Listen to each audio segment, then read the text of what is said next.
Sebanyak 20 juta manusia di dunia memiliki skizofrenia, yaitu sebuah penyakit kelainan mental yang kronis dan parah.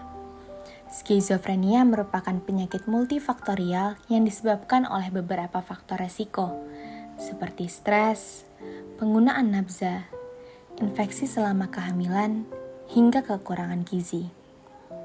Berdasarkan Institute for Health Metric and Evaluation pada tahun 2017, skizofrenia menjadi peringkat ketiga penyakit gangguan mental yang menjadi beban penyakit dunia. Riset kesehatan dasar pada tahun 2018 menunjukkan penderita skizofrenia di Indonesia mencapai angka 6,7 jiwa per 1000 rumah tangga.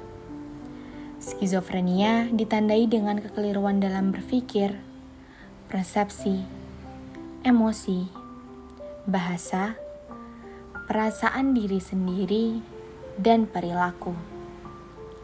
Dengan pengalaman yang umum terjadi pada penderita skizofrenia adalah halusinasi, yaitu mendengar suara atau hal yang tidak ada, serta delusi, yaitu keyakinan palsu yang menetap.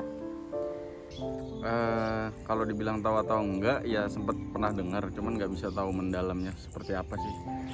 Menurut saya, kalau ada orang yang mengalami gangguan jiwa, berarti dia mengalami depresi yang sangat tinggi. Namun, meski demikian, dengan berani, ayo kita cegah skizofrenia.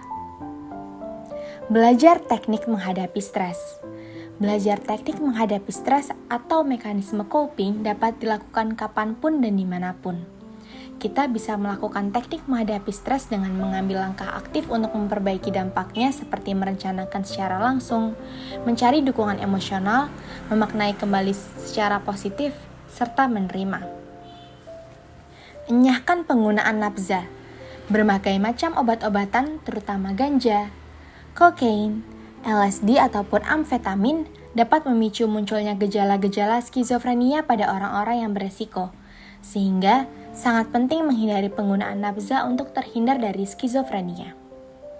Rutin melakukan kunjungan ANC.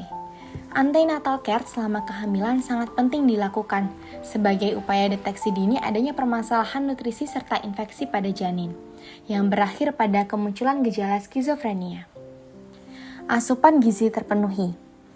Gizi yang cukup sangatlah penting, karena jika asupan gizi kurang dapat mempengaruhi struktur serta fungsi otak, dan berakhir pada gangguan mental, di mana kekurangan nutrisi penting seperti magnesium, omega 3, zinc, vitamin B, dan vitamin D dapat memicu penyakit mental seperti skizofrenia. Nampak gejala, segera pergi ke layanan kesehatan. Segera pergi ke layanan kesehatan terdekat apabila mengalami keluhan seperti halusinasi dan delusi, agar dapat dideteksi lebih dini dan diatasi lebih cepat, sehingga tidak berkembang menjadi skizofrenia. Ikuti selalu ajarannya.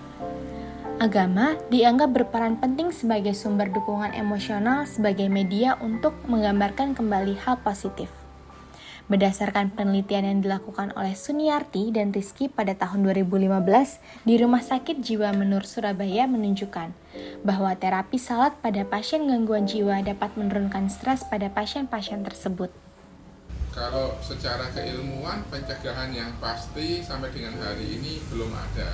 Tetapi beberapa hal tentunya harus kita upayakan, mulai dari diri kita sendiri, keluarga, dan juga masyarakat. Jadi kita harus menyebarluaskan informasi kepada masyarakat tentang skizofrenia ini dengan sejelas-jelasnya, agar masyarakat kita bisa melakukan identifikasi secara lebih dini, yang pertama. Yang kedua, sesudah teridentifikasi, harapan kita kasus isu ini jangan disembunyikan, tetapi segeralah mencari pertolongan kepada tenaga kesehatan yang kompeten. Setiap manusia berhak untuk mengungkapkan perasaannya, baik itu perasaan baik ataupun buruk.